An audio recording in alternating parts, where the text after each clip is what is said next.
So, like a historical picture of this is we get the Emancipation Proclamation is signed, and I think the 13th Amendment was in 1863, Emancipation Proclamation 1865.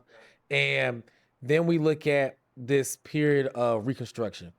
By the time we get, so then you go through sharecropping, you go through all these like trauma centered experiences with us around land.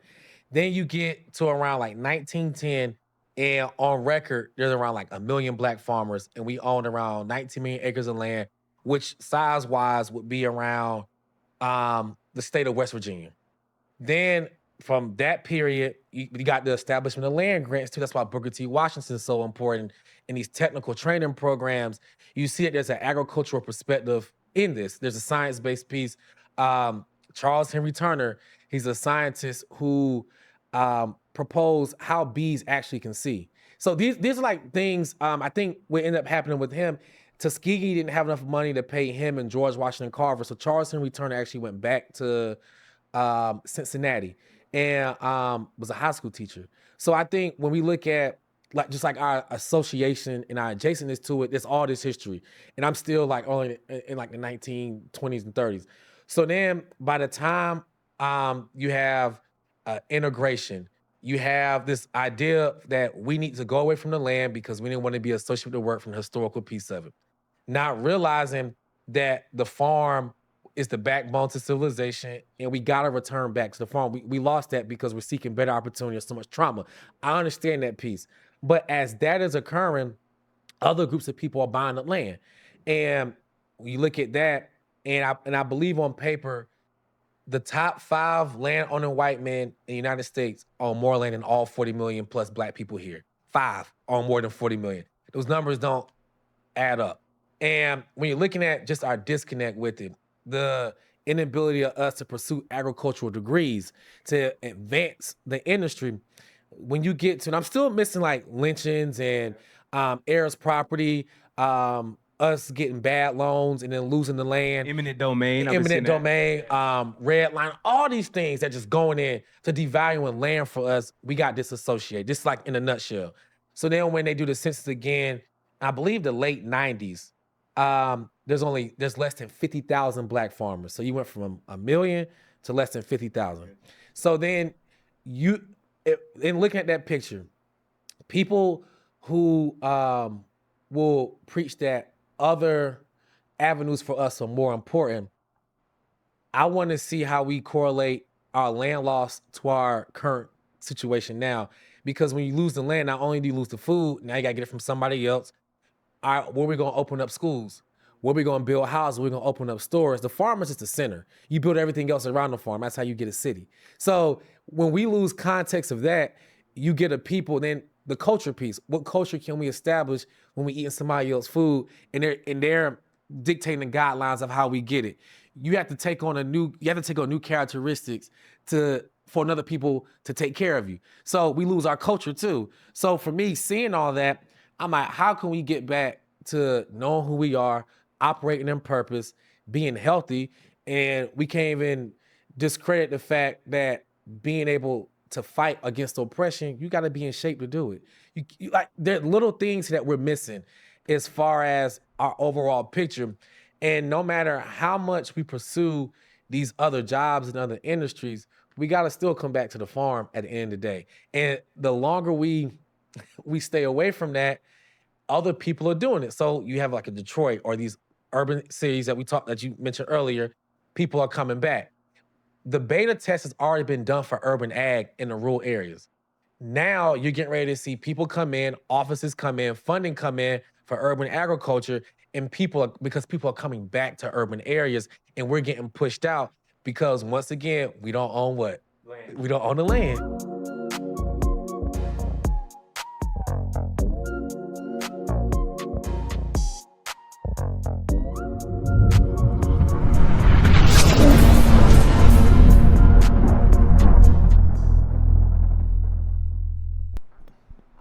Cool. We're cool. Good people. What's up? What's good, y'all? I am blessed to be your host, Caleb Smith. Man, today's guest, this is a conversation that's so needed.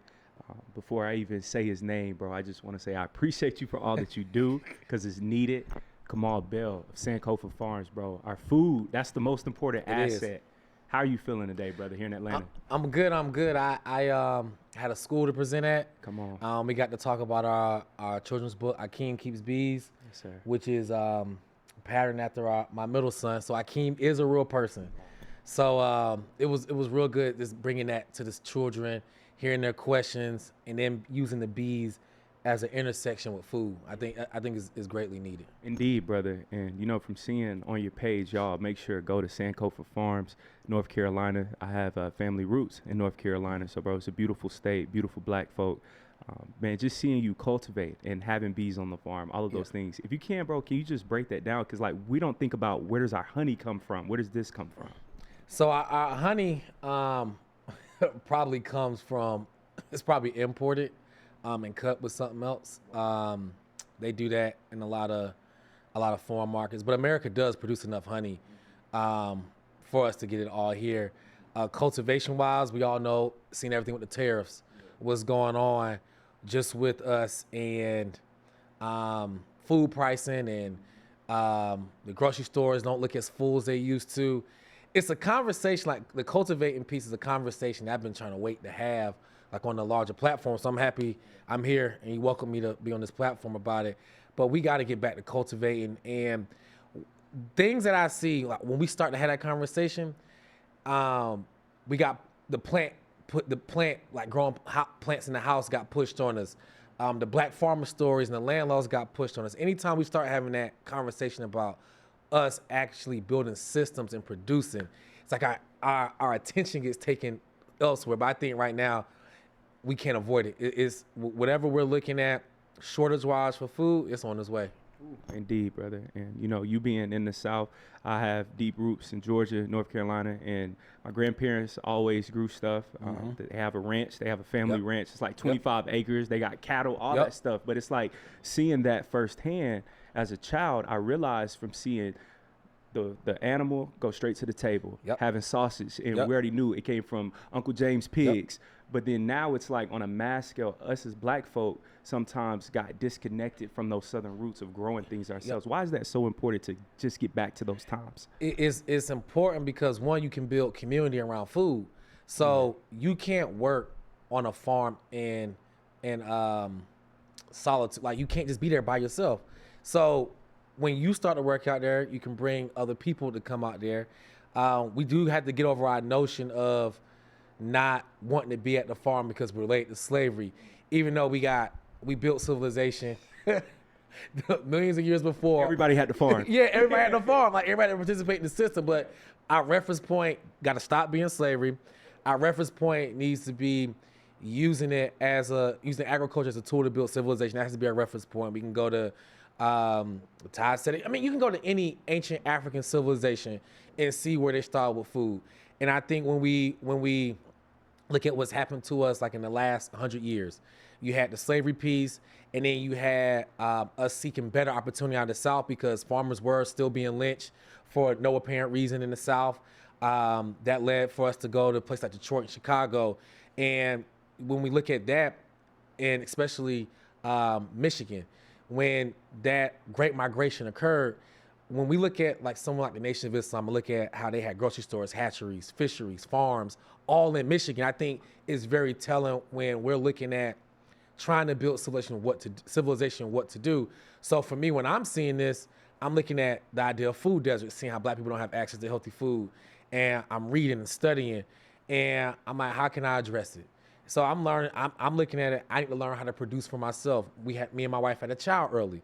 So I'm like, how can we always make sure there's food on his table? Because if there's no food, you can be controlled and swayed anyway. And you can look at how economies exist in other countries who are under the control of larger powers. Look what happened. Look at their food economy. That can tell you everything else you need to know about the people. Hey, bro, this is already a powerful conversation, man. And, you know, before we even press record, that was like a whole nother podcast right there, bro. Urban agriculture, you know, hearing you break that down about cities like Detroit, here in Atlanta, right, another major black hub. I've seen even myself now, I've been living downtown basically since college or being around downtown. But I've seen it change so much in a 7-year time span that I've seen more white people moving back downtown. I see Grant Street, like we was just talking about, changing the belt line, all of these things. But then the black people in my era, our parents moved to the suburbs and they tried to be around white people, but then we got disconnected from that. But now they're coming back downtown. But then also, like what you were breaking down, they're about to start growing crops. If you can, bro, break that down for us. So like a historical picture of this is, we get the Emancipation Proclamation is signed, and I think the 13th Amendment was in 1863, Emancipation Proclamation 1865, and then we look at this period of Reconstruction. By the time we get, so then you go through sharecropping, you go through all these like trauma-centered experiences with us around land. Then you get to around like 1910. And on record, there's around like 1 million black farmers, and we own around 19 million acres of land, which size-wise would be around the state of West Virginia. Then from that period, you got the establishment of land grants too. That's why Booker T. Washington is so important in these technical training programs. You see that there's an agricultural perspective in this. There's a science-based piece. Charles Henry Turner, he's a scientist who propose how bees actually can see. So these are like things, I think what ended up happening with him, Tuskegee didn't have enough money to pay him and George Washington Carver. So Charles Henry Turner actually went back to Cincinnati and was a high school teacher. So I think when we look at like just like our association and our adjacentness to it, there's all this history. And I'm still like only in like the 1920s and 30s. So then by the time you have integration, you have this idea that we need to go away from the land because we didn't want to be associated with the work from the historical piece of it. Not realizing that the farm is the backbone to civilization, and we got to return back to the farm. We lost that because we're seeking better opportunity and so much trauma. I understand that piece. But as that is occurring, other groups of people are buying up land. And when you look at that, and I believe on paper, the top 5 land-owning white men in the United States own more land than all 40 million plus black people here. 5 own more than 40 million. Those numbers don't add up. And when you're looking at just our disconnect with it, the inability of us to pursue agricultural degrees to advance the industry, when you get to, and I'm still missing like lynchings and heirs property, us getting bad loans and then losing the land. Eminent domain. Red line, all these things that just going in to devaluing land for us, we got disassociated, just like in a nutshell. So then when they do the census again, I believe the late 90s, there's less than 50,000 black farmers. So you went from 1 million to less than 50,000. So then in looking at that picture, people who will preach that other avenues for us are more important, I want to see how we correlate our land loss to our current situation now. Because when you lose the land, not only do you lose the food, now you got to get it from somebody else. Where are we going to open up schools? Where are we going to build houses? Where are we going to open up stores? The farm is just the center. You build everything else around the farm. That's how you get a city. So when we lose context of that, you get a people, then the culture piece. What culture can we establish when we eating somebody else's food and they're dictating the guidelines of how we get it? You have to take on new characteristics for another people to take care of you. So we lose our culture too. So for me, seeing all that, I'm like, how can we get back to knowing who we are, operating in purpose, being healthy, and we can't even discredit the fact that being able to fight against oppression, you got to be in shape to do it. Like there are little things that we're missing as far as our overall picture. And no matter how much we pursue these other jobs and other industries, we got to still come back to the farm at the end of the day. And the longer we stay away from that, other people are doing it. So you have like a Detroit or these urban cities that you mentioned earlier, people are coming back. The beta test has already been done for urban ag in the rural areas. Now you're getting ready to see people come in, offices come in, funding come in for urban agriculture, and because people are coming back to urban areas, and we're getting pushed out because once again, we don't own what? Land. We don't own the land. Kamal, brother, you are already cooking, man.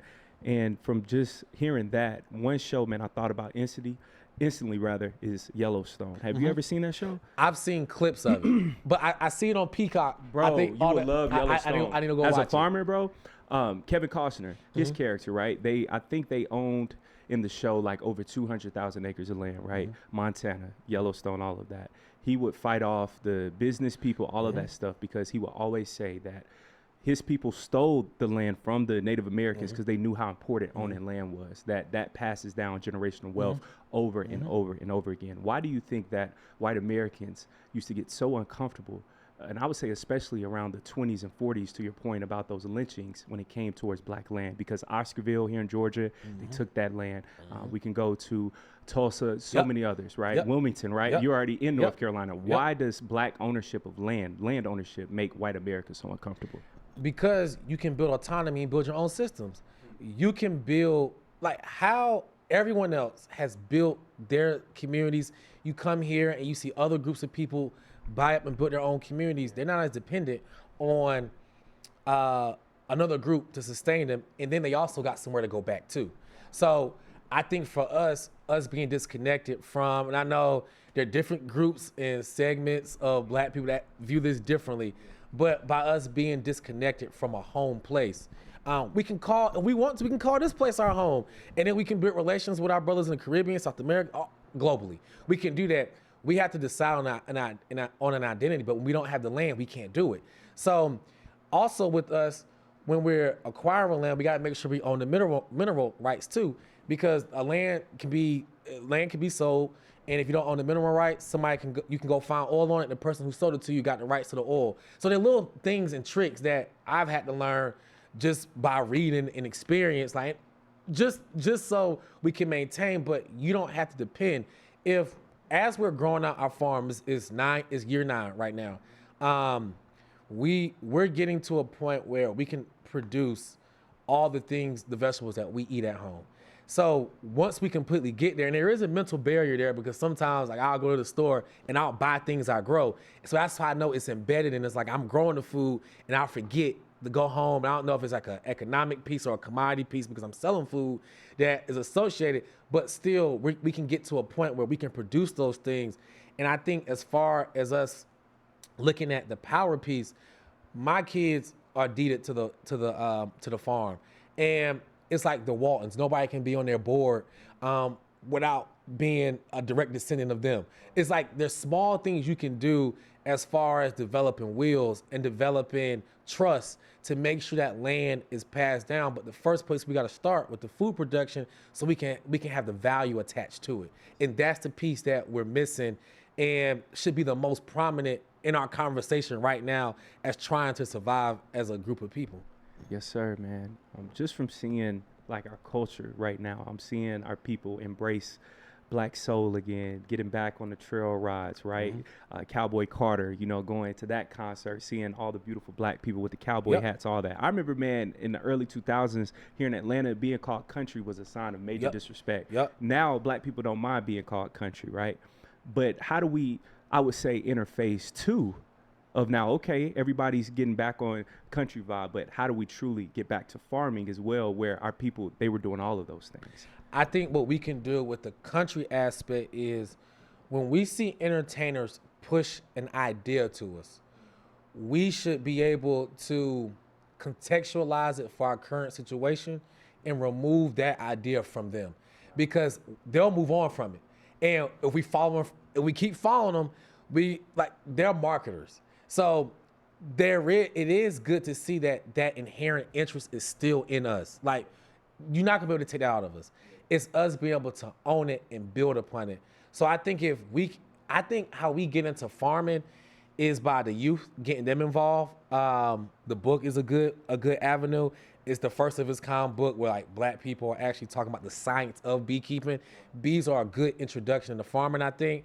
But I think as far as adults, I'm still working on it, because I got people who I'm close with, they never been out to my farm still. Like as we've been able to do commercials with AT&T, we got a short film called Dear Dad done on the farm by a real dope videographer, Jared Royale. Like, we've done the things like the things that you can see. There has to be a want on our end for sovereignty over our food. Like that has to be the piece.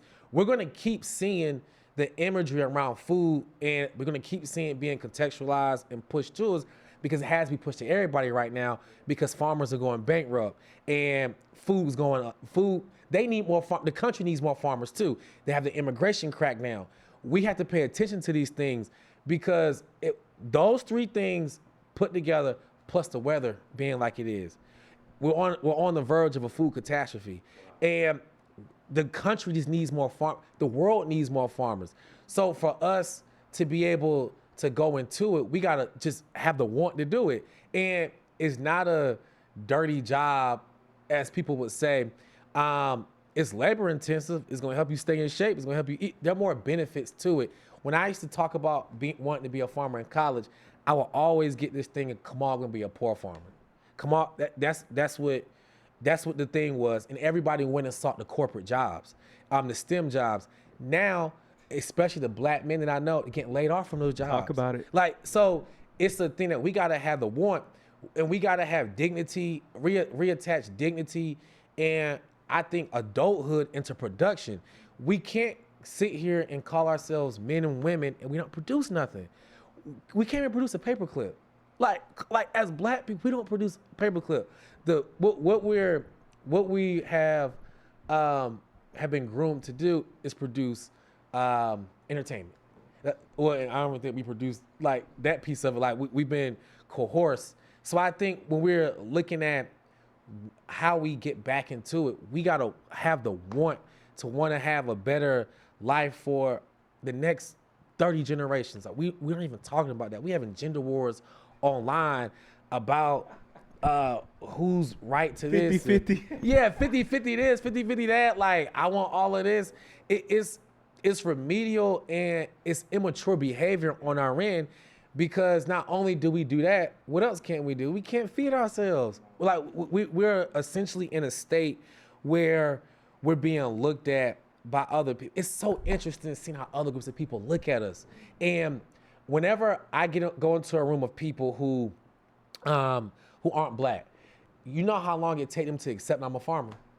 Because they don't even associate black people with producing food, producing for themselves. The original farmers. They don't do it. We are, like, we built these systems. Like, look, we need to recontextualize Booker T. Washington and George Washington Carver. We need to do it.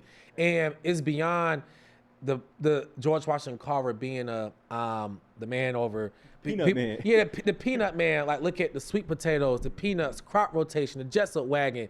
Look at the higher science that he was an avid painter. Like, he was a multi-genius. And I read a story that when they started the lab at Tuskegee for research, he went through the trash to get their original material. Like, we gotta recontextualize. Even his upbringing is really interesting too, because he had a really high voice, and there were theories around why he had. Like, we gotta recontextualize these people, these men, these leaders, so that we have a present idea of what to do today. The man who proposed the CSA model, community supported agriculture, is when a farmer can get their money up front in the season. You can say it's 6 items. He or she can offer them to you at a retail price per item. So instead of going to the market only buying kale from, you can buy kale, carrots, turnips, the things you need. It can be worth $30. It's a subscription. The man who proposed that model, his name is Booker T. Watley. And he has a book on how to make 100,000 on 25 acres. It's an older book, but he has a model on how to build farms. It needs to be contextualized because we're in a different time. But these things have been brought to us already. We're just choosing, or a part of us doesn't know. But the behavior, and when I see what we're attracted to on the internet, isn't going to get us closer to producing food from the people who we are following. Everybody's doing their thing, don't get me wrong, but when we're talking about food systems, we aren't, that hasn't been a piece that we've decided that we want to be attracted to want to collectively do and collectively participate in. Wow. I'm blown away, man. And it's, to your point, like, me and my wife, my friends, we have that same conversation. Like, if you think about our great-grandfathers, right? Our big daddies, big mamas, they built their own homes that are still standing. Yep. They grew their own crops. They knew how to make their own clothes, all of these things. Us today with more technology, we know how to do way less. That's a problem. We've been dumbed down intentionally, right? What is that process of deconstructing being dumbed down? Because, bro, to your point, schools like a FAMU, they have agriculture in the name. Alabama A&M, that's agriculture. North Carolina Agricultural and Technical State University. But then nobody's majoring, to your point, in agriculture. What I think we can do is learn how to, the model of farming that we utilize at the farm, I didn't learn in college. I had to learn it. I met another black farmer, Howard Allen, down in Chapel Hill. Well, he's south of me, and he taught me, so he introduced structure, and I learned A, B, and all right, we can do this, modify A, B, and C, but the models look the same. So that's how I didn't learn it in college. The bees, I knew the former head of one of the largest bee organizations. I met him in the world. He taught me the science of keeping bees. So I had to learn these things from outside people, and it wasn't an educational process that taught it to me. So I think when we're looking at our HBCUs, we gotta talk to them about revamping and updating these programs so they can, so a graduate can go out and be an integral part of a food system, or learn how to produce food in a way where it's like in an urban ag setting. We're I think we got to have those talks. And I'm open to talk with a FAMU. A&T was just at my farm this summer where they, where the vice provost came out to the farm, and we got a picture of her and the bees. Like, so I'm open to having a conversation. I would love to, but we got to get back to being able to produce the thing, the change that we need. We don't have the process of that anymore. Like when I was at A&T, I was the president of Black History Club. The type of conversations that we had with students, we're trying to get a mandatory Black Studies program, and the university didn't want to have it. When I go talk to graduates from other universities and tell them that, they're like, "What? Like, what do you? How's my minor, man? Like, how's there no mandatory Black Studies program at HBCU?" So I know that they'll say, "Oh, we're bringing a new graduate and blase blah," but where's her identity? So how are we still going to associate ourselves with the institution if we don't have an identity and correlate it to it? So I think that whole piece of us looking at how our grandparents or our great-grandparents or our uncles, our great-uncles could build foundations to a home. They were homeschooled. They could produce the food. There was an identity associated with it. There's a sense of ownership associated with that land. To the land. Wow. We don't. What can we say our identity is connected to in the present day as Black people here in America? To the block. And that's why, you're right, it is the block, and that's why everybody wants to be a gangster. You got college-educated brothers and sisters acting like they from the block. And I work with kids from the hood.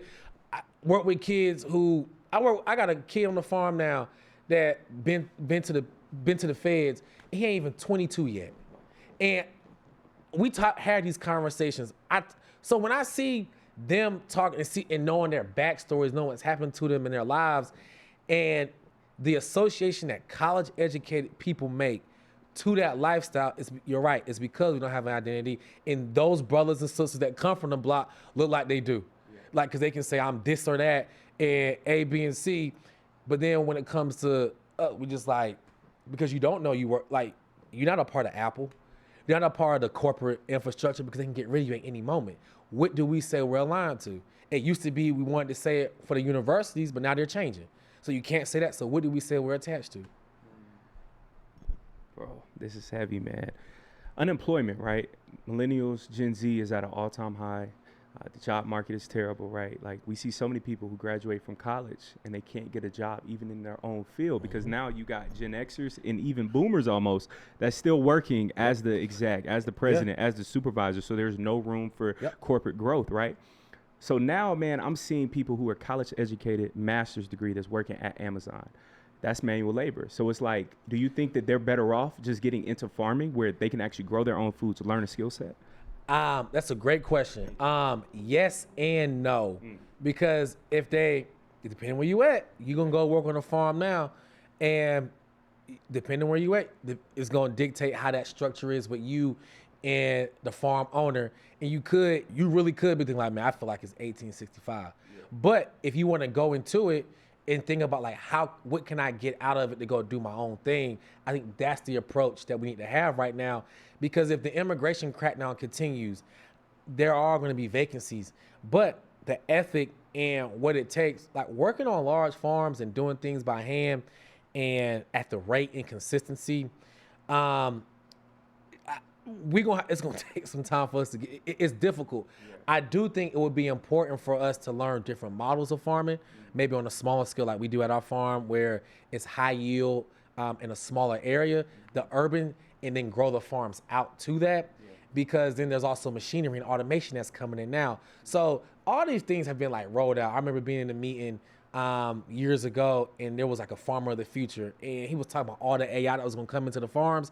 And he still talk now, and still does presentations. And I was sitting there looking at him. Like one of my close friends, his name is Devin. We were in the meeting together, and we were like, man, that's gonna be crazy. Now it's here. Like the autonomous piece is here. So I think it's best for us to try to acquire some land where we can and look at building those systems there. And we might need another migration of black folk in the country now. Yes. to adapt to the time. Like it's not a one size fits all. Maybe we keep what we got where we are, and then we move to look up and revitalize areas that have been historically neglected, like a Detroit. So I think that it's one of those things where, to your point, we are doing manual labor. Why can't we do it in the realm of us producing the food? Like we got to change our mind around that. Bro, for sure, man. AI, I didn't even think about that. How does AI impact farming? Because, bro, I use it every single day, yep. With tech, media, but it's like, I didn't think about farming. So how does technology pair with farming with that? We got a machine at the farm. It's called a Gita. We did some content creation. And the Gita can follow you. It's like an autonomous robot that can follow you. It doesn't handle the terrain as well, but I know something else can be developed. I've seen autonomous robots on the farm that the farmer can sit on, they can just plant. And go, they're like 17,000 right now. And I noticed with the technology, it gets lower and lower year by year, the more it gets refined. I think they'll have humanoid robots on farms in the next 5 to 10 years. So the entry point that is upon us, they have machines that can go over, that can pick the right apple, or the one that's damaged, it'll leave it and it'll pick the one that can go to market.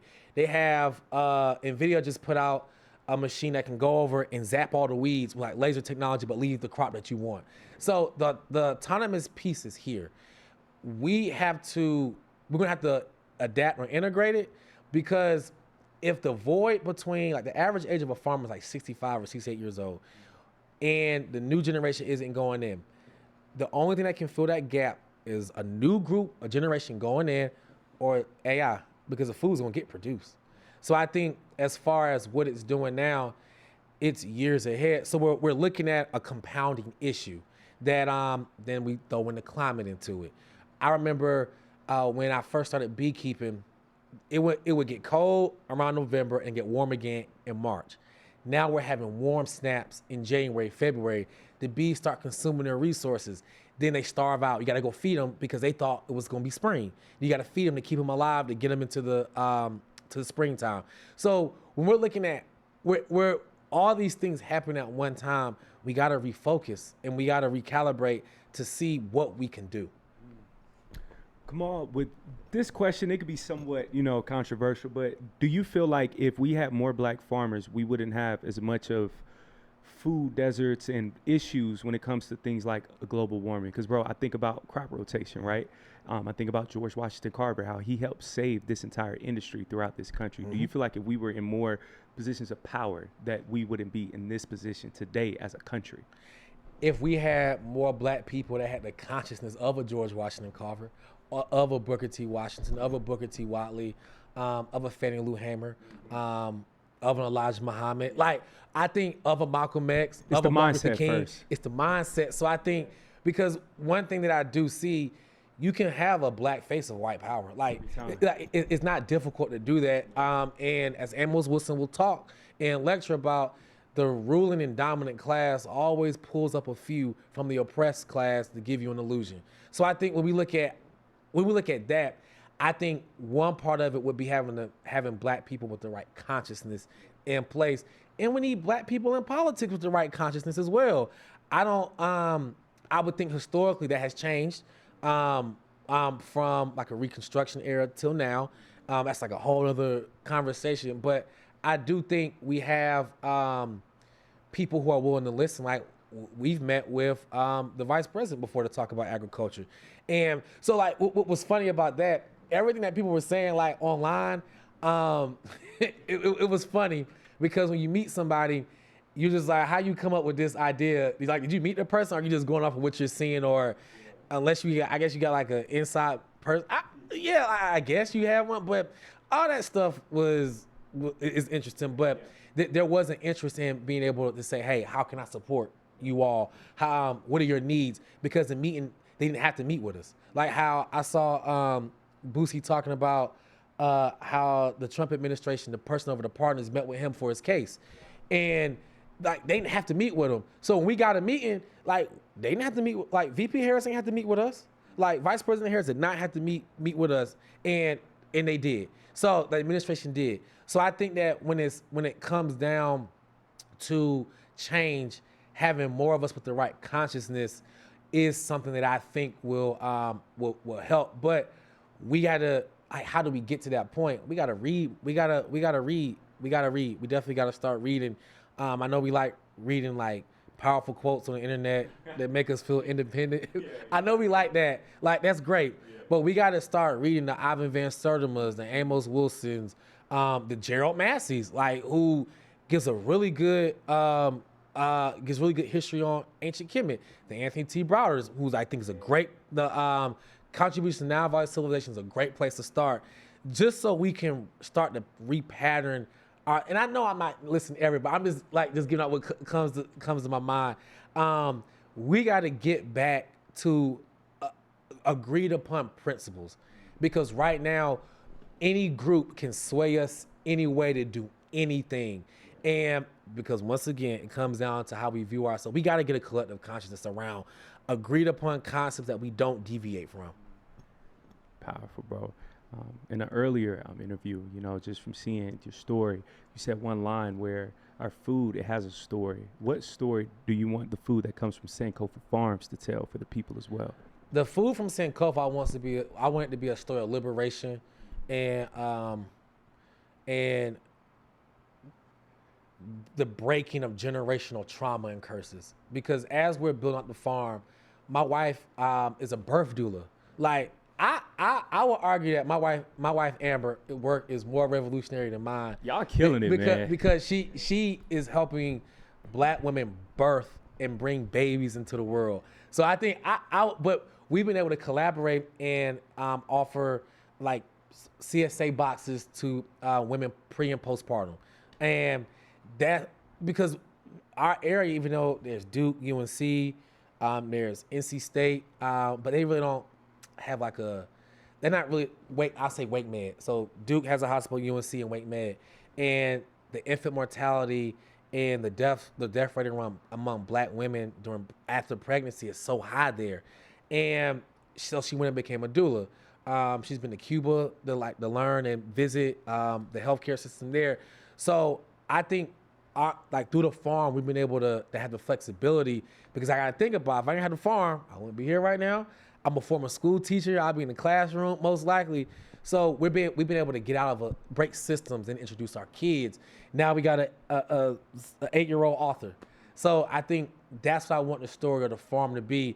So then once we get to a point of we get to an equilibrium, then we can start the next wave of work. It's gonna take generations to get out of this. I'm still trying to get my family to get more involved. Like we've been talking about, we got 12 acres. So, and like an idea of that would be like 12 football fields. About a football field is about an acre. We got 12 football fields. I'm looking at seeing we can get our family moved. We can bring our family back together. I got a brother, he got 4 boys. I got 4 boys. My parents, so we can bring back our family, like and start becoming and thriving and living in community once again.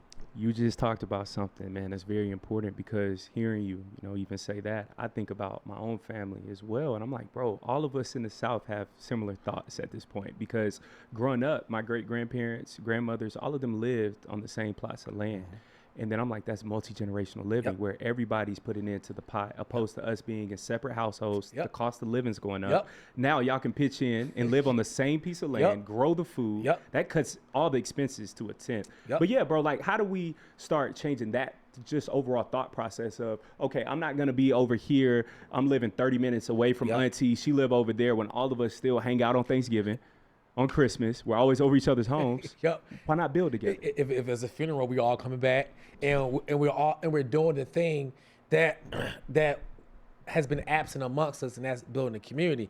I think by us building models, and then figuring out how, it's like kind of like how I figure out how to buy land. Like once I figured the process out, I was able to buy it. So I think it's figuring out what we then have to do to get the homes up there. Do we need to annex 3 acres, and then how we get the building permits? The land doesn't perk. Do we need to, like, what does that mean for the septic system? What kind of systems I think it's a template of the how to. And I think one thing that has happened with Black farmers, we've kind of existed in a silo, and we haven't collaborated with the real estate people. We haven't collaborated with the construction institutions. We haven't brought these institutions back to the farm, which we have to do, but it would make sense if we already knew how to do it. I think that's how we're operating, as if we have the family that can build the foundation, that can cut the lumber, that can frame the house. Like, we're operating like that, but the context now is different. So how do we bring back those resources back and to the farm, so we can we can repurpose it to what we need it to be in 2025? I'm enjoying this conversation, bro. And, you know, talking again about the food setup, all of those things. Once we do set that up, seeing you, man, you operate as a businessman, entrepreneur too. How do we apply business savviness towards farming? Because I think people think farmers, like you said earlier, are just poor and they just work hard all day. But how can you be also business savvy and a farmer all at the same time? Yeah, I learned this really from my mentor, the one who taught me, Farmer Howard. That's what I call him. Because he has a really interesting story, but he is really poignant with numbers and like detail. And I saw that piece. I'm like, all right, I'm gonna have to have that to an extent to be able to build this out. I also think it's down to learning, because I necessarily, I think I'm more of an entrepreneur than I actually like a farmer per se. So like, that's, we got the book, we have an Airbnb called Bees in the Trap. Like, we bring people out to the farm and show them how to beekeep. I'm public speaking. So I think my mind operate like, if someone would have asked me 15 years ago, what do you want to be? I wouldn't necessarily, well, that was college. 20 years ago, I've been 14. I wouldn't have said a farmer. But I just saw that we needed it in our community. So like the savviness piece around it, I think just comes with learning how to build systems and learning how to implement systems, because I know I can look at something and be like, I think they can do this better. Like, I can't even be, I don't even have to be a part of that field. So my mind is more like, okay, how can we build more productive systems? And I think that's where like the other entrepreneurial piece comes in. And it's just because you started with something that's real difficult. So I'm not gonna say other things aren't hard in farming, but I'm at the behest of Mother Nature, of a higher power, every single day. So I think it's more humbling too, because I know I don't control anything. Like, I'm just trying to exist within a system of something far greater than me. So I think everything else falls in line after I check my ego, because I can't have it in that sense, because I have to come to a realization that I don't grow the crops. I might provide the environment, but I don't dictate the weather.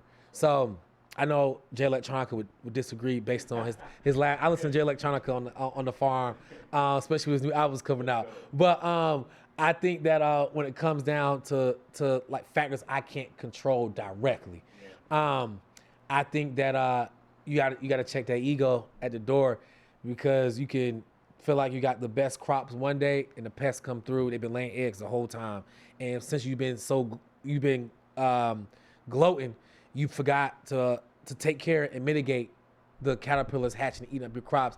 Then you start seeing pest damage. So that ego, it gets checked. So I think that contributes to like trying to have a savviness around it. Yes, sir. Mother Nature, hearing about that. crop rotation. I thought about that again. What exactly was that system by George Washington Carver to So rotate? what happens with an area of land? There's a period that nutrients have to be introduced back into the soil, whether that's through a natural means by cover cropping.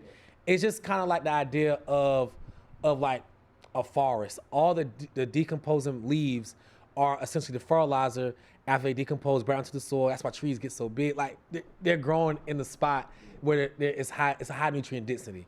So land is the same way. If you're putting a crop, especially the same that needs the same amount of nutrients, and it doesn't put anything back, and you're doing that over and over, it depletes the soil. So if you have one crop that's nitrogen fixing, like a clover, and then you need a corn next, the nitrogen from the clover gets deposited into the soil, and the corn comes and absorbs it, then it grows. But then after that, you got to put something else back there, like a clover or another. The science is so high on that now, it can be a hairy vetch mix, but you need to keep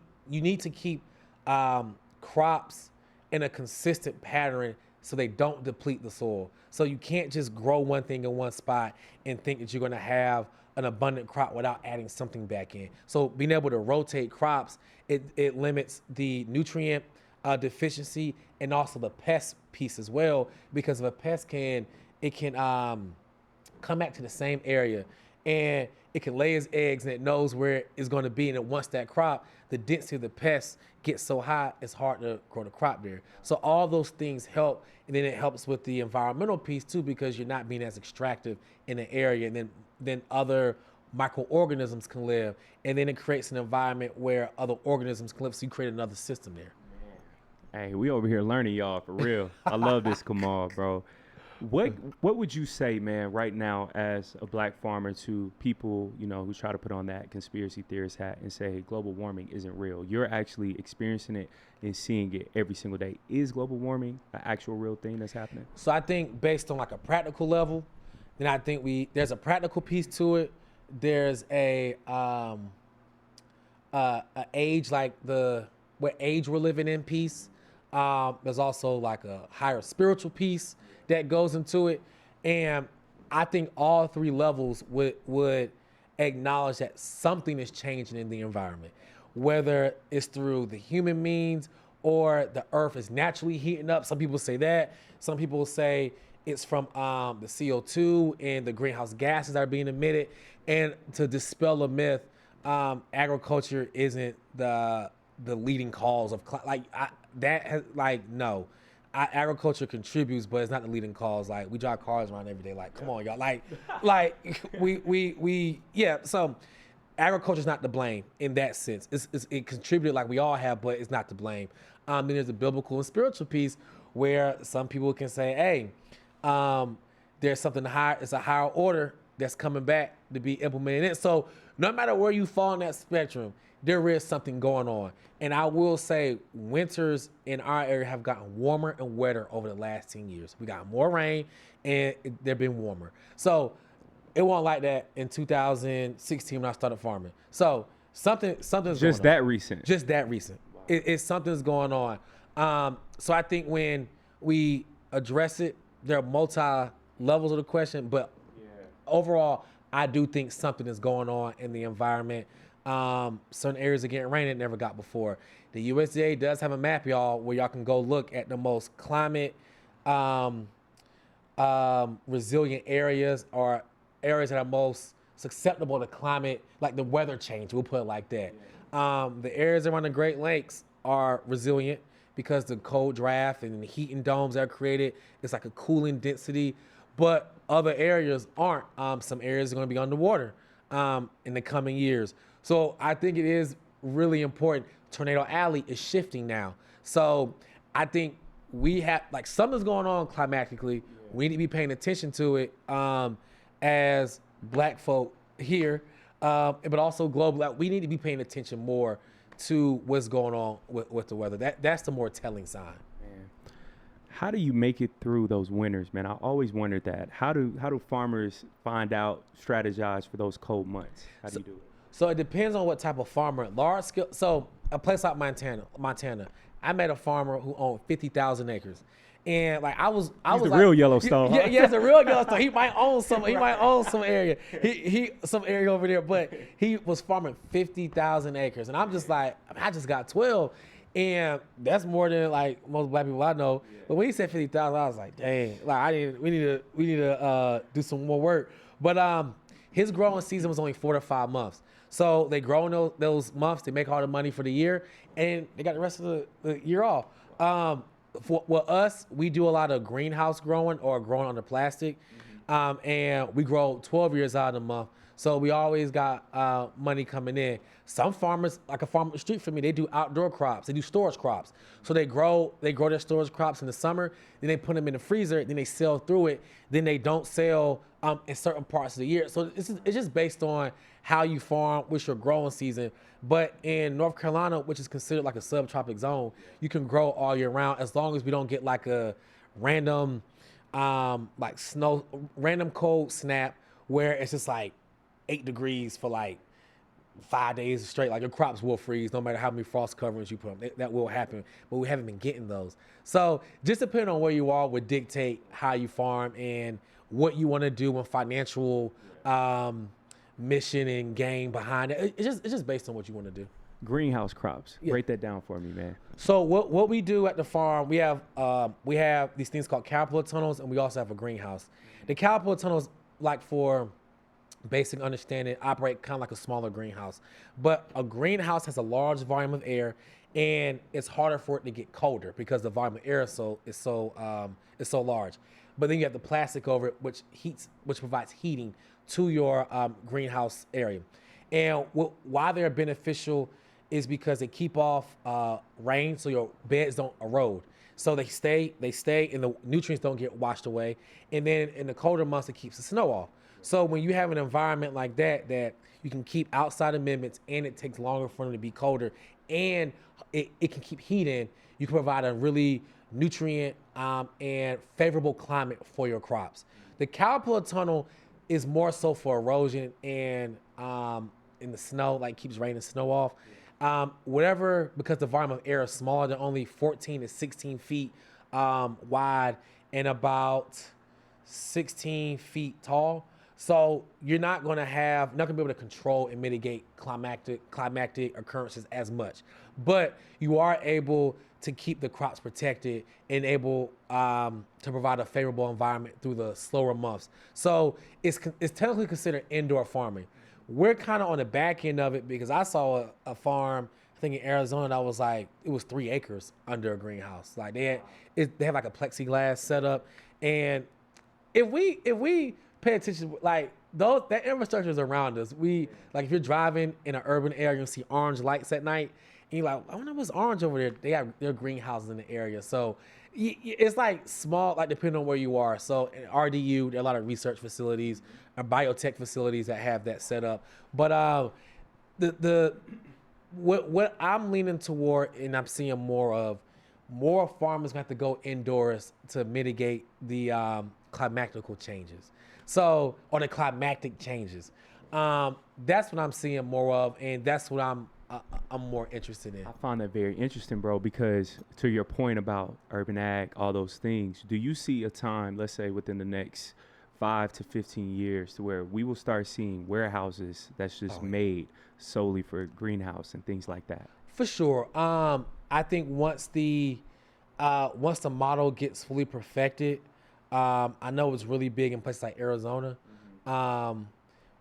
It can get perfected here. Well, the models already exist, so we will start seeing it. And once they start being able to do a wider range of crops in warehouses, honestly, if we need to look at that, let's look at China. I'm pretty sure they have an advanced system already for that. However they're educating their kids, we need to start looking at that. So for that, we might see it later here, but I'm pretty sure it exists there at a high capacity. So we probably could do some research and find that out. That's where I would look. China, Japan, Netherlands for high level agricultural innovation. Like Netherlands would probably be another forerunner in that too. conspiracy theory hat time for this one, bro. Could you potentially see like an Amazon, right? We're talking about multi-billion-dollar on the way to being trillion-dollar company where they're trying to get into agriculture because they already took Whole Foods. They're already delivering everything. Yeah. Could you see them as like a one-stop shop of growing the food, making it, pushing it out? I think once they find out, or once large companies figure out the price point for commodity items like the vegetables, like celeries, kales, Broccolis, all those. Once they figure that out, yeah, for sure. Yeah. Or they figure out how to grow food on another planet, like a Mars. Which that research, I actually visited a place that was doing that research, and that was 5 years ago. Man, this is a whole. Like, I've had a lot of experiences that I've been fortunate to have that shaped my perspective. That research is already highly advanced. We got a lot to figure out. But they're gonna figure that out if they're not, or they just haven't rolled it out yet.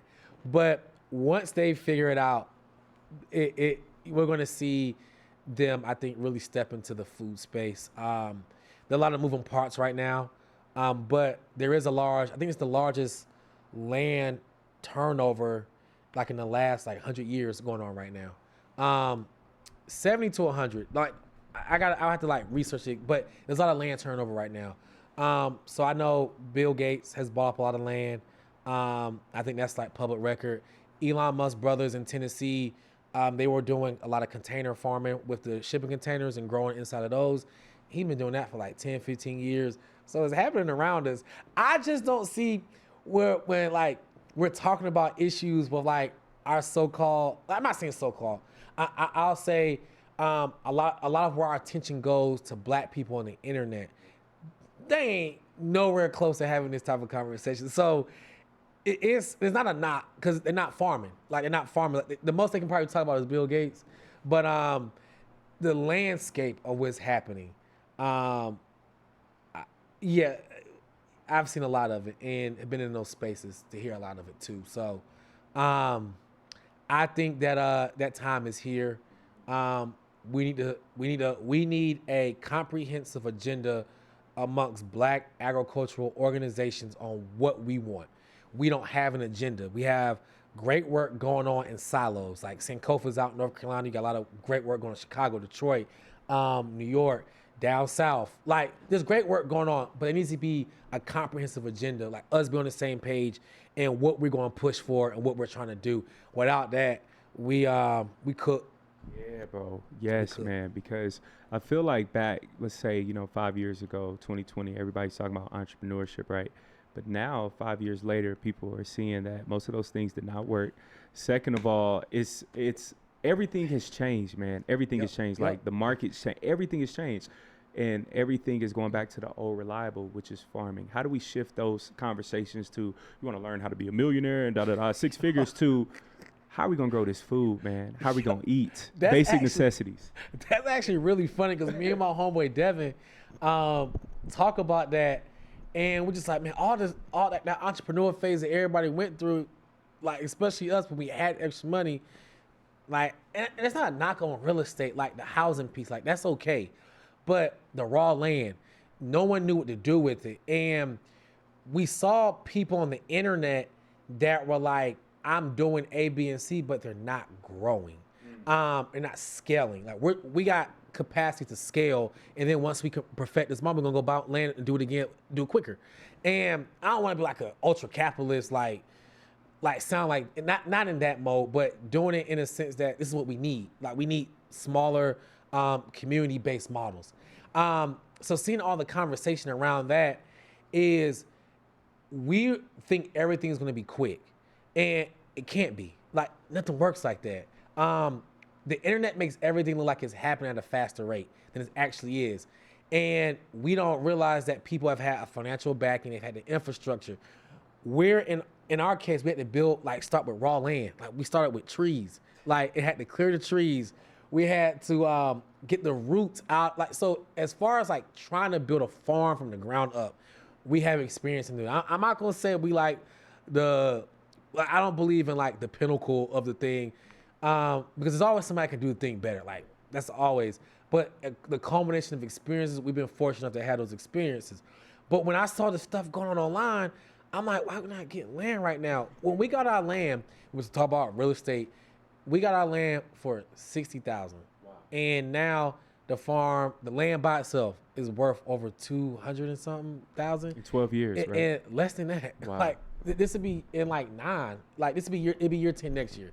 So I'm just like, when we're talking about like building infrastructure on stuff like that gives it value. In the land, well, it's gonna go up because the area around us is developing, and our market will be right around the corner.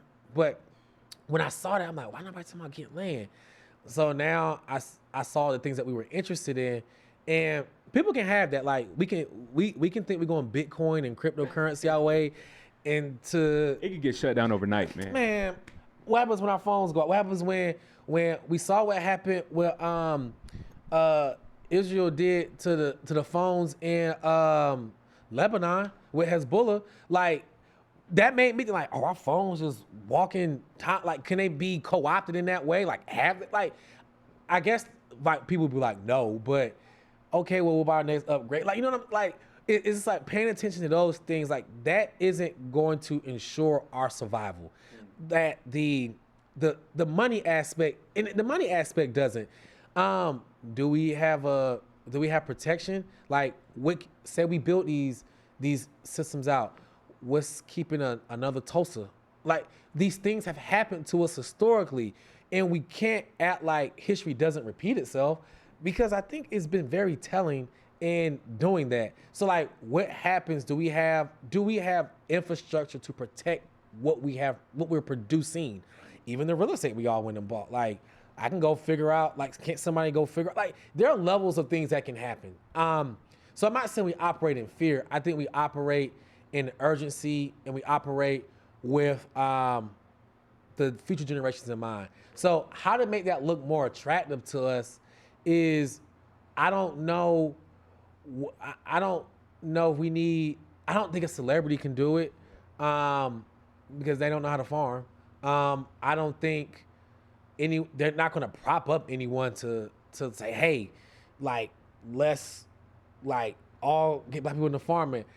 I only think it could be like people like you giving people like me a platform to talk about it, and showing more range of what a farmer can be outside of like just changing the perspective on it. I think that's what can be done. And then more unity amongst black agricultural organizations to be able to solve issues like heirs property, to show us the funding sources to get land, to show us the health disparities that exist, because we want to keep going to the hospital every time we get like Dr. Sebi, and I know people got their qualms about Dr. Sebi and all that, but he was trying to change our mindset. Like, what we have to also look at, we're dealing with human beings. Everybody's imperfect. I'm imperfect, you're imperfect, everybody in this room imperfect, everybody in the world imperfect. We can't keep looking at people as if they did not make mistakes. So I think that we got to do some internal work before we go do anything external. But we got to let go of these notions that it's going to be a quick grind, get out this idea of quick money and quick results. I've been doing the same thing for 9 years. Hey, that's how you do it, brother. 9 years. Being consistent. I've been doing the same thing for 9 years. You're showing up every day. Every day for 9 years. And there was nothing that guaranteed like that it was going to work. But if you operate, I think we operate in purpose and try to connect ourselves to higher ideals and concepts and notions, you'll find a way. And I think we got that an example of a Nipsey, a Malcolm X. I don't know who the sister is right here. I think that's Lauryn Hill? Toni Morrison. Grace Jones. Grace, like, we got the example in the room. Yeah. So I feel like Aaliyah's here, Outkast. Yeah. We got that. We got it. We got like the slow, consistent grind. And I've been reading on Martin Luther King. I'm gonna get to some other readers. I got a book by Ivan Van Sertima. Wow. Black leaders of modern and past. I gotta get the book out. It's in my bag. But I'm just like, we gotta be consistent. Like, you're not going, Bitcoin is attractive because you can make money real quick. The real estate is a quick flip. Entertainment is I make a couple music, then I blow on the internet and I go get a slave record deal. But that land ain't going nowhere, man. It's going. It's the same piece of land that we're still standing on. It's the same, and the land's not going anywhere. Only thing you do, you build it out. And you associate the value to it. So we got to change our perspective on who and what we're trying to accomplish. Because as you said, we can see all the things that got pushed over the last 5 years. What state are we in now?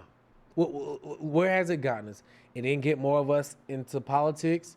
If anything, I think we politically have become even more politically uneducated and unaware, because look at what we have allowed to happen politically, whether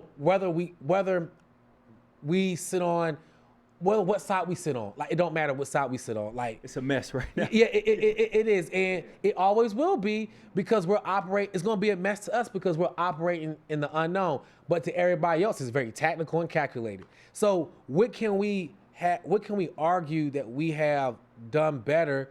And where are our black intellectuals with the PhDs? Where they at right now? Like, talk about them a lot, Kamal. They need to be at the farms. But they need to be at the farms, getting some practical experience. Not saying they haven't done anything, but when we're looking at a time of, you got Elijah Muhammad, a third grade education, you got Marcus Garvey, you got Malcolm, like, I can, like, and I don't want to not list any women. We got Toni Morrison, we got Bell, we got women and men on both sides. There was something that produced this.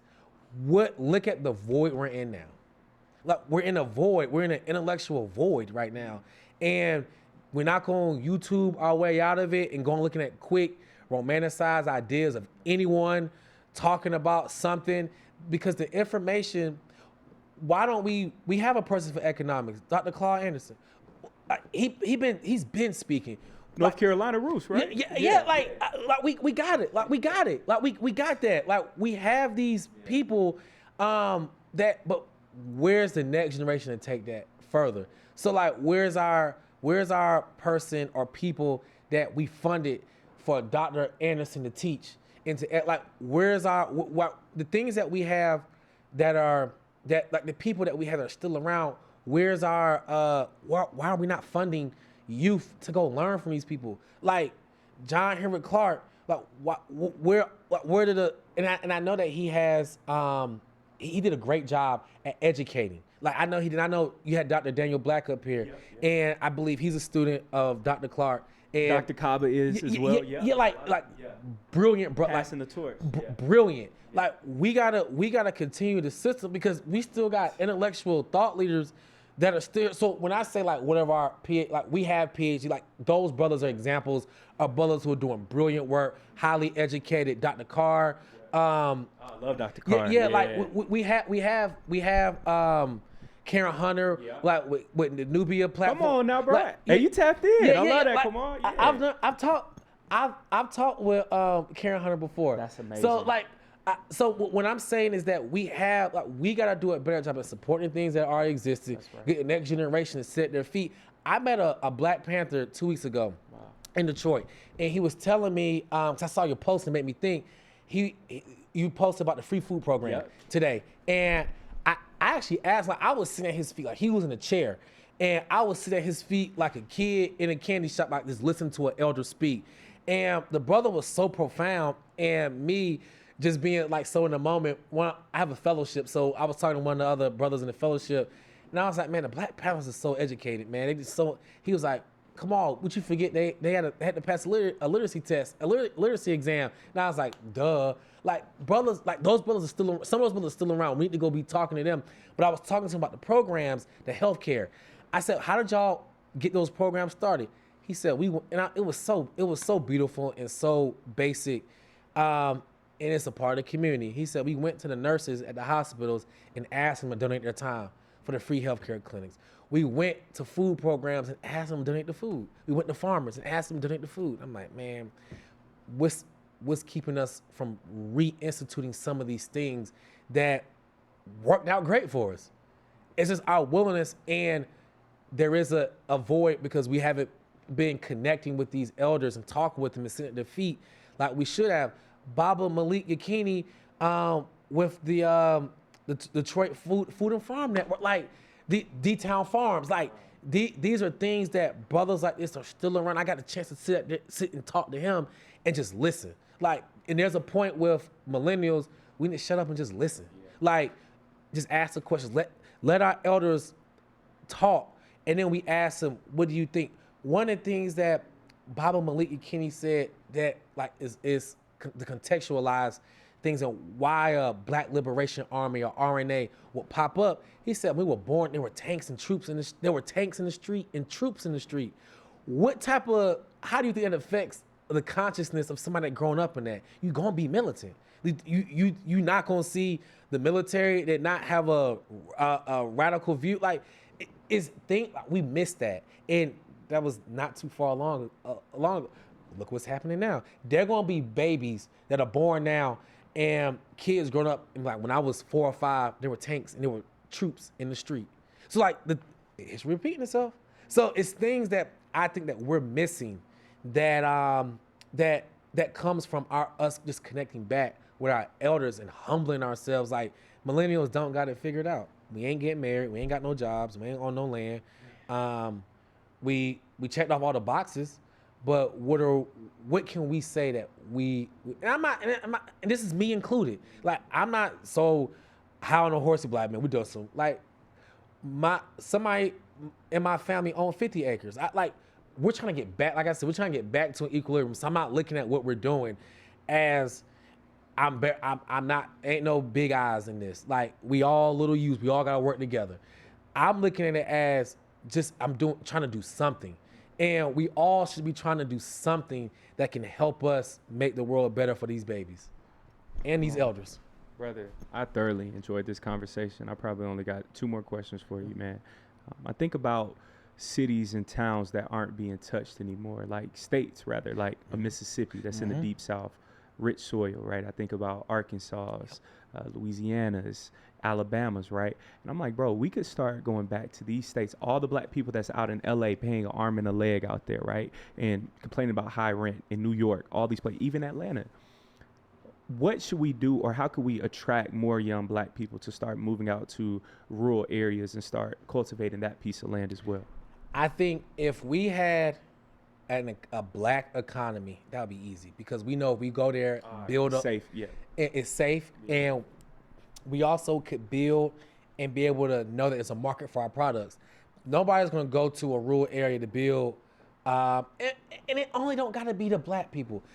Other groups of people will respect us. Like they don't even agree with us. I see that I know somebody will be like, man, I don't want to interact with this dude, but there's a respect there because I'm farming, they're farming. So it's not a knock to other groups. We have to be able to market and build infrastructure and build products to create relations with other groups of people. So my thing is like, we want to make money. Like, let's learn how to get products from here. Let's learn how to produce a high quality product and get it from here to Africa, or here to the Caribbean, or here to, like, let's learn how to trade. So I think if we were able to repurpose our mindsets and look at those as viable opportunities, we have to look at ourselves as producers. That's part of our identity. We gotta learn how to produce. And I think a rural area is a gold mine, because then we get the trucks, we get the infrastructure built in. We're acting like nobody will help us do these. Like we're acting like nobody will help us establish the world isn't singular or anymore, like where you're only confined to one corner, and like we live in a global economy. And I'm pretty sure other nations would be like, hey, I want to buy A, B, and C from them. Like they do it anyway. So if we look at those areas, we could easily, if we return to our own and start looking at ourselves as brother and sister again, and not these derogatory terms like why we got to be this and that. That all is a play on our psyche. We all got to break that barrier. I've had to work on it. I still have to work on it. We all do. We got to look at ourselves as being worthy to even love and want to do these things with. And I think when we talk about community, that's the foundation of it. You got to love everybody in the community. Everybody might not do right, but you got to want to do right by everybody and do the right thing. That comes like a human decency, simple decency and respect and love for one another. So I think when we're looking at those, we got to learn how to handle conflict with one another once again. Every time, like, it's funny because I'm in a fantasy football chat with my homeboys, and as soon as there's some like discrepancy, we want to be, all right, I want to shoot the ones. We want to be all dysfunctional. I'm like, what is it with us? Like, yo, it's just a fantasy football league. It feel like it's just fantasy football. Everybody on edge. Everybody's on edge. But we don't know. It's hard for us to handle conflict on base levels. So when we're talking about looking at a rural area, there's either got to be a segment of us that's ready to go do that does it and brings it to the rest of us. But I know everybody, like, based on what organization you're talking to, they're like, you can't bring everybody. You can't. My ideology on that is you can't bring everybody now. You got to do it and then bring people in bits and pieces. And I know that me and one of the brothers in the fellowship, we had an argument about, our gangs operate as an army. But he brought up, he was like, when you look at the logistics of it, he said they don't. And I was just like, And I was like, based on my approach, he was like, only like a small percentage of the army actually is on the front line. Everybody else is infantry, logistics, and all. I'm like, how do we get to a point when we're really actually talking about like practical models? Because I was thinking, like, I gotta go probably study some military strategy, like really get the idea. But I was just thinking, like, you get these young brothers and you offer them something different, like you get them out the environment, we create a program or something, and then you put them, like, we could work, and then this is a defense piece. He was like, don't work. I'm like, dang, don't. Like, even me talking about it out loud, like, dang, I don't think it'd be that easy. So, like, I think they're just things that we gotta break down and be able to try to create on a smaller scale, find utility in that model, and then being able to offer it and grow it out. And I think that's ultimately what every successful Black movement did. Started small, and they grew it out. Very last question for you, brother. Thank you for your time. Why the name Sankofa? Because to your point, yeah, I might not be able to bring everybody now, but everybody can come. Why Sankofa for the name? So Sankofa has like a dual meaning. It's a dual reasoning. I love listening to Amos Wilson lectures. In one of his lectures, he mentioned us being able to use our African ancestry and our heritage to build institutions that serve us. So that was one reason. The second reason, I was taking an African history class. It was African history up to 1800. And our professors showed us the movie Sankofa. And this is a dope concept. Then when I applied to get my farm, ironically, someone registered my farm's name when I was going through the USDA process. So I only had it registered, just like me bumping my head learning business, in Guilford County in North Carolina. When I went to go apply for the USDA loan, they wanted the Secretary of State to recognize your organization. So when I went, there just happened to be a Unity Farms that got registered by the same time my application was in. So I thought that was a little interesting. I can't confirm if it happened by chance. Conspiracy theory again, like you said. Yeah. Like I can look conspiracy, like, I don't know. But there is a long history of, and that's like a whole other, but there's a long history of Black farmers in USDA. The other part was when I couldn't register the name Unity. And so I had to choose something else. And I'm happy by the universal design that it happened to be Sankofa. And my idea behind that is for us to have an institution with a name that we recognize that can serve us. And I know Ados and Tweet and Sheet and all them gonna be like, hey, brother. And Ados support us online too. Like, they support us. Shout out to Tariq. Yeah, so they support us online with a lot of stuff too. So they say not to Ados. I'm hoping that one day that we can draw that connection back to our motherland. So I wanted to use a term that would be recognized when we when we go back to West Africa, hopefully as an entry point. I know people might get on the like, never, like, it's cool. We're gonna see. So I'm hoping that can be a bridge back to our home. Come on, to one of brother. our homes. One of our homes. One of Come our on now. homes. Brother, you are always welcome back on this platform. I thoroughly enjoyed this conversation, bro. And man, anytime you know that you're already in Atlanta, hit me up. It's Yeah, I will. done, bro. Because, man, I needed this. The people already know they're going to be super excited about this. In the comments, too, bro, where can everybody follow you, keep up with you, pull up to the farm, and actually support the farm, y'all? How can people get in contact with you? I appreciate you having me. I'll gladly be back. Like I love this. I can talk all day about just like yeah, I can talk all day. Same. You can find us on Instagram at Sankofa Farms. My LinkedIn is Sankofa Farms. My Twitter is Sankofa Farms. You can find me on LinkedIn also as Kamal Bell, not Kamal Bell. Kamal. Oh, yeah, who's the comedian? Yeah, the I forgot comedian, about that. I didn't even think about that. People always like, even though the work is similar with the social critique and all that, but the work like agriculture and then like In comedy's two different yeah, in things. comedy's two different things. Right. Unless somebody want to make a connection to have him, like we could maybe do something joint with the Facts. farm, that'd be funny. But you can find me as Kamal, Kamalbell, Facebook Sankofa Farms, and also Kamal Bell.